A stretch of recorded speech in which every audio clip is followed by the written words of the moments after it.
হ্যাঁ দেখো আমরা নৌকাতে উঠছি কিন্তু নৌকা ডুববে কইতে পারতেছি না। দেখো কি অবস্থা, আঙ্গুর নৌকাতে মাছও আছে।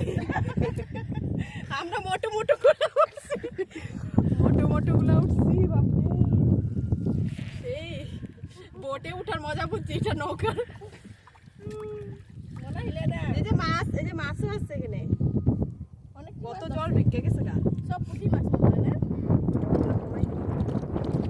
যারা হিললে যদি জল ঢুকবো উপর দা ভারী হয়ে গেছে। তুই এক লাঠি লইলে আলু রেখে লেগে দিয়ে মারবি। গান গাবো মাঝি রে, আমি না ডুবাই এই মাছি মেটে লাঠি লেগে হ্যাঁ তারা হিলবি না, তারা হিলবি না, তারা হিলবি না কিন্তু বেক্কা গেলেও হিলবি না। আমি না ডুবাই ও মাঝি ভাই। ও কেমন লাগতেছে সঙ্গীতা? ভয় লাগতেছে। বহুত ভয় লাগতেছে। মাগো, যে না চালাইতো সেই সাঁতার জানে না কি ওই মাঙ্গ কার ভরসা আইছি। হ্যাঁ না লয়ে যাও লয়ে যাও। দাঁড়া দাঁড়া, তোরা হিলবি না। তোমার আচরের মাছটা আটকে গেছে। কি কইস